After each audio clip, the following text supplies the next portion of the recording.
तो बच्चों शुरू करते हैं पाठ संख्या 4 और पाठ संख्या 4 का नाम है शब्द भंडार। पर्यायवाची शब्द देखेंगे बच्चों। सबसे पहले एक वस्तु के लिए समान अर्थ देने वाले शब्द पर्यायवाची शब्द कहलाते हैं।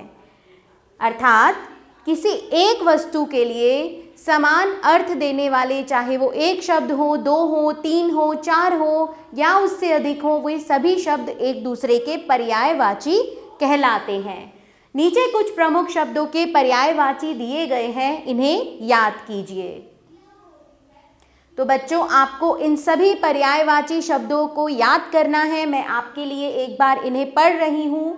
चंद्रमा, शशि, सोम, इंदु, रजनीश, चांद, निशापति, तालाब, सर, सरोवर, ताल, तड़ाग, पोखर, जलाशय, दीपावली, दीपदानोत्सव, दीपमालिका, दीवाली, दीपोत्सव, दुख, कष्ट, क्लेश, वेदना, दर्द, पीड़ा, पीर, रंज, दिन, दिवस, वार, वासर, दिवा, अहन, रोज, देवता, देव, सुर, अमर, आदित्य, भगवान, नदी, सरिता, तटिनी, निर्झरणी, कल्लोलनी, तरंगिणी, पंडित, आचार्य, कोविद, ज्ञानी, मनीषी, विद, विद्वान, पक्षी, अंडज, खग, खेचर, गगनचर, चिड़िया, विहग, पर्वत, अचल, अद्रि, कूट, गिरी, मेरु, शैल, पहाड़, भूदर। तो बच्चों इस प्रकार से आपको ये सभी पर्यायवाची शब्द याद करने हैं। आगे चलते हैं। अब आता है विलोम शब्द पर। एक दूसरे का ठीक विपरीत अर्थ बताने वाले शब्दों को विपरीतार्थक या विलोम शब्द कहते हैं। ये हमें एक दूसरे का ठीक विपरीत अर्थ बताते हैं। नीचे कुछ शब्दों के विलोम दिए गए हैं, इन्हें याद कीजिए।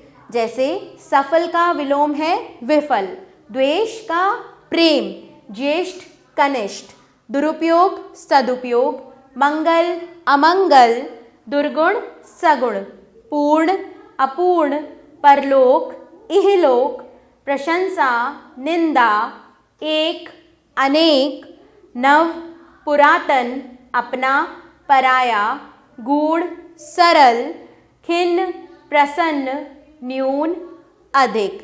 तो बच्चों इसी प्रकार आपको ये सभी के सभी विलोम शब्द याद करने हैं। आगे चलते हैं। आगे हमारे लिए हैं बच्चों शब्द समूह के लिए एक शब्द।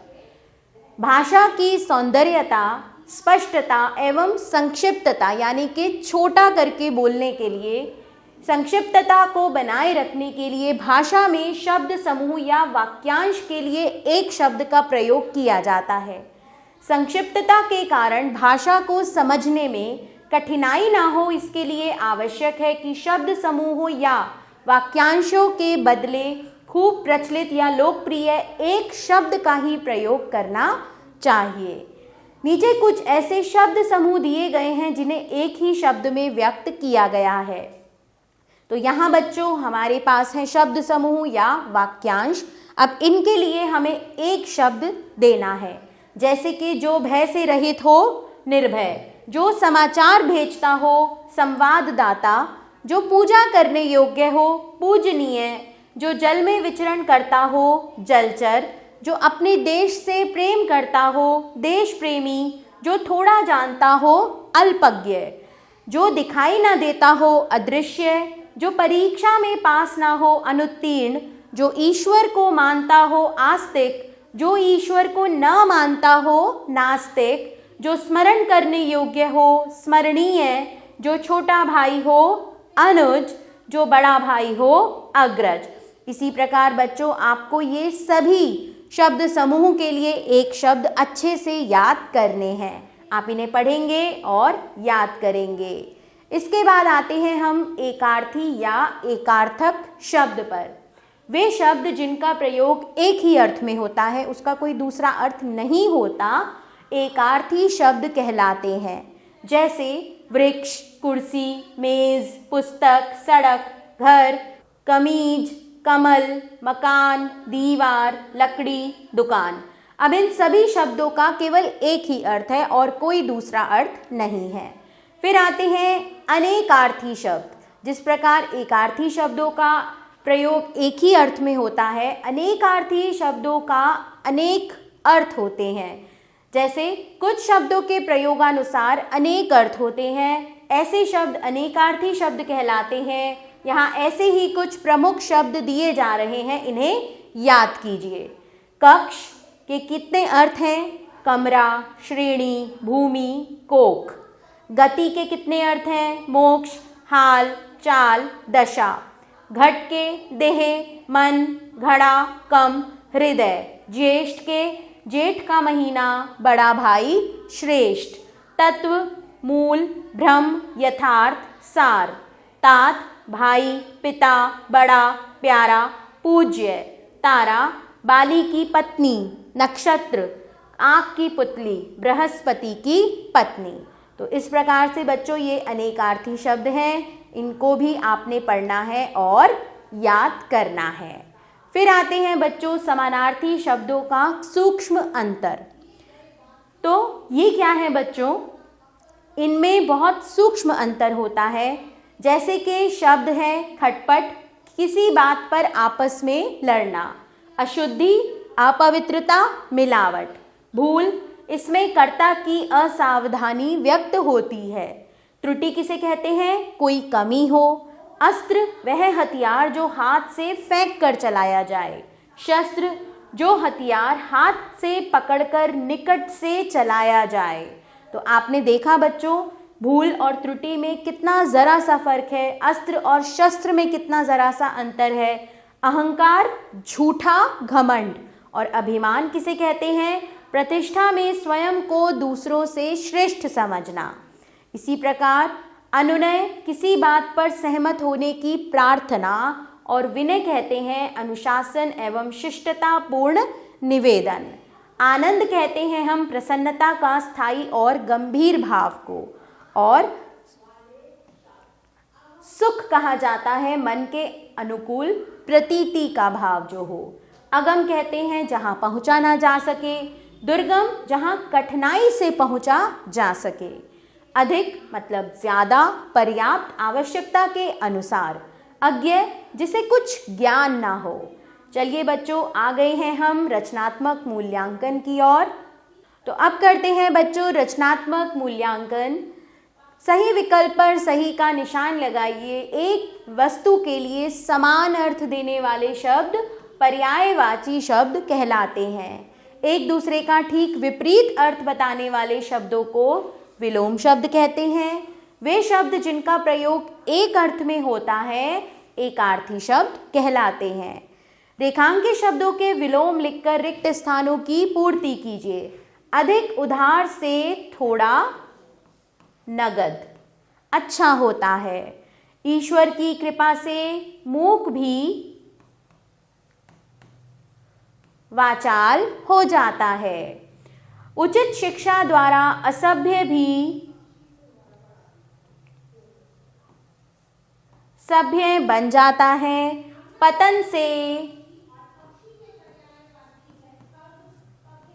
उत्थान की ओर अग्रसर होना चाहिए। तो चलिए आगे चलते हैं बच्चों। प्रश्न ग देखेंगे।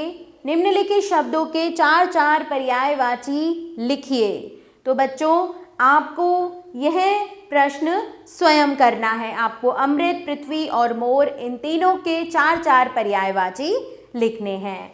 आगे चलते हैं। निम्नलिखित के अनेकार्थी शब्द लिखिए। अब उत्तर, उत्तर का एक अर्थ होता है बच्चों दिशा। जिस प्रकार दिशा होती है पूर्व, पश्चिम, उत्तर, दक्षिण, और एक अर्थ होता है जवाब। इसी प्रकार अंक का एक अर्थ होता है गोद और एक अर्थ होता है जो हम अंक लाते हैं यानी कि जो हम नंबर लाते हैं, तो हम इसे नंबर भी कह सकते हैं। पद का एक अर्थ होता है पैर और एक अर्थ होता है पदवी, जो भी हमारा पद होता है। गुरु, गुरु का एक अर्थ होता है ये एक वार है, जैसे हम गुरुवार कहते हैं। और गुरु का अर्थ होता है अध्यापक। चलिए आगे चलते हैं बच्चों। निम्नलिखित समानार्थी शब्दों में अंतर स्पष्ट कीजिए बच्चों। तो आपको यहाँ पर समानार्थी शब्दों के अंतर बताने हैं। उपयोग और प्रयोग। उपयोग मतलब किसी चीज़ को काम में लाना, और प्रयोग किसी चीज़ को काम में लाकर देखना कि कैसे किया जाता है। लालसा, लालसा मतलब किसी चीज़ को पाने की इच्छा, और लोभ किसी दूसरे की वस्तु को देखकर उसे प्राप्त करने का लोभ। तो बच्चों, आप इच्छा और अभिलाषा इन दोनों के अंतर को स्वयं समझेंगे और इन सभी के अंतर को स्पष्ट लिखेंगे। तो ये होगा आपका गृह कार्य। आगे चलते हैं बच्चों। निम्नलिखित प्रश्नों के उत्तर लिखिए। पर्यायवाची शब्द किन्हें कहते हैं, 2 उदाहरण दीजिए। और विलोम शब्द किन्हें कहते हैं, उदाहरण भी दीजिए। तो बच्चों, पर्यायवाची शब्द क्या होते हैं? एक ही शब्द के समान अर्थ प्रकट करने वाले शब्दों को पर्यायवाची शब्द कहते हैं। जैसे पृथ्वी के पर्यायवाची भूमि, धरा, वसुधा, वसुंधरा, इन सभी का अर्थ पृथ्वी ही है। इसी प्रकार विलोम शब्द किन्हें कहते हैं? एक शब्द के विपरीत अर्थ को हम उस शब्द का विलोम शब्द कहते हैं। जैसे अच्छा, बुरा, बड़ा, छोटा, अपना, पराया, प्रकाश, अंधकार आदि। तो चलिए बच्चों, इसी के साथ यह पाठ यहाँ समाप्त होता है। मैं आशा करती हूँ कि आपको अच्छे से समझ में आ गया होगा। आभार बच्चों, मिलते हैं नए पाठ के साथ।